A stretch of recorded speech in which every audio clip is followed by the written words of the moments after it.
introduce Frank. Frank's a third-generation West Texan. Grew up in Plainview, hometown of Jimmy Dean and LaVern Roach. And who else is from Plainview that you just met? Oh,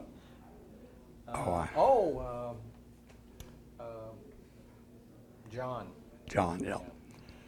He graduated from Texas Tech with a BA in history in 1967. After graduation, he joined the Navy, served aboard the USS Little Rock as a lieutenant. After his Navy service, he was in business in Houston and Albuquerque. Before returning to Lubbock, is owner of Lubbock Appraisals, which he's run since 1985. Received a master's from Wayland Baptist in 2011, and that's when he started writing this book, a National Indie Award-winning West Texas Middleweight, the story of LaVern Roach, published by Texas Tech University Press last year. He and his wife Nancy have 2 children and 2 grandchildren, one a sophomore at Baylor and the other one a junior in high school. And the goal is to continue writing books, nonfiction and fiction. So, thanks very much for coming. Thank you for having me. I'll let you take it away. Okay. Thanks. It's a pleasure and honor to be here. A year ago, last November, met Kim at the Texas Book Festival, he mentioned about the possibility of having a book festival and know if I'd be interested. Well, I never turned down a chance to talk about LaVern Roach in the book. So I said, certainly. And then a few months later, Jay contacted me and we firmed it up. So I'm here and I'm very, very happy to be here. They've asked us to do a 30-minute. What I'd like to do is talk for about 15 minutes and then have about a 10-15 minute question and answering. So if you have any questions, just save them for that period of time. People here, it's very, I guess, pro football here today. But anybody that still wants to know a little bit about football, LaVern was a football player. He would have been a great one if he decided to be a football player instead of a boxer. But I'll just quote from the book. The highlight of LaVern's senior season was scoring 2 touchdowns in the Plainview Bulldogs' 40-13 romp over the Borger Bulldogs. So that was probably the last of the football you'll hear today. LaVern was a boxer. LaVern fought. He was born in 1925.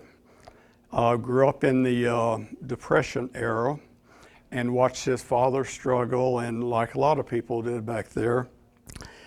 But his father gave he and his brother a set of boxing gloves when LaVern was about 13 years old.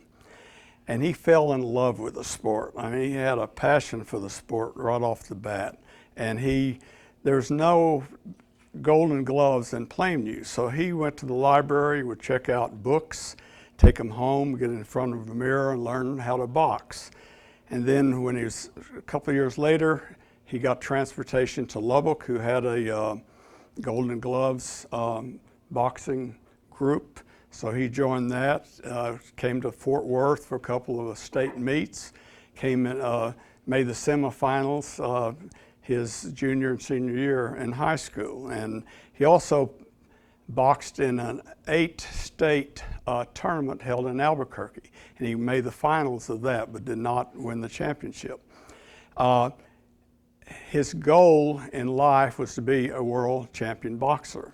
And he started pretty much training at the age of 13. And he would get out and run 2 miles every day and train and ate just the way you're supposed to eat, and was always in perfect shape his whole life.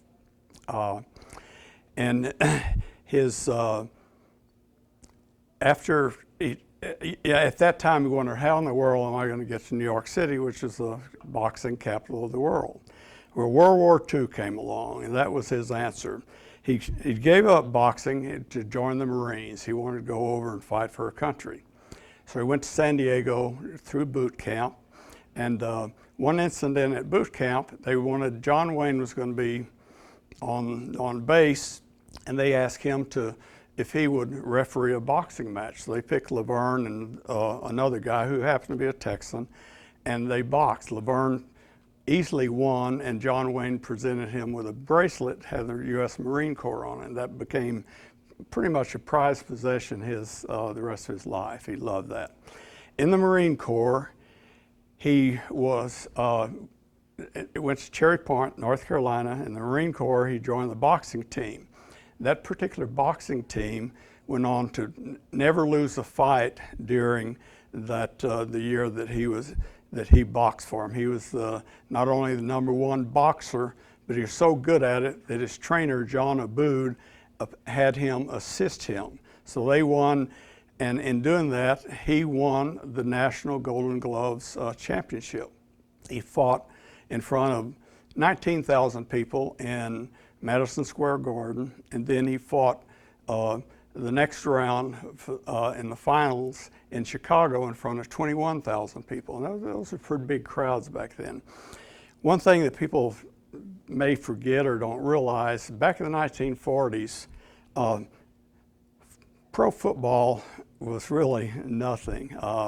The two most popular sports were boxing and baseball and horse racing. Pro basketball wasn't even on the chart then.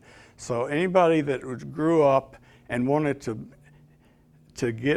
make a good living, a lot of people went into boxing because they could make a good living there, because it's very, very popular.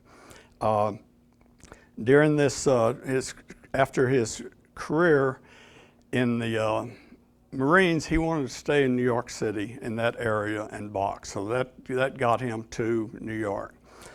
His sergeant in the Marine Corps, John Abood, he's an independent, wealthy man, so he wanted to continue taking some of these boxers from this boxing team to New York City and turn pro. So LaVern was his #1 boxer on that. John had a problem in that he did not have a license to box in New York City, but he had an acquaintance called Chris Dundee who did.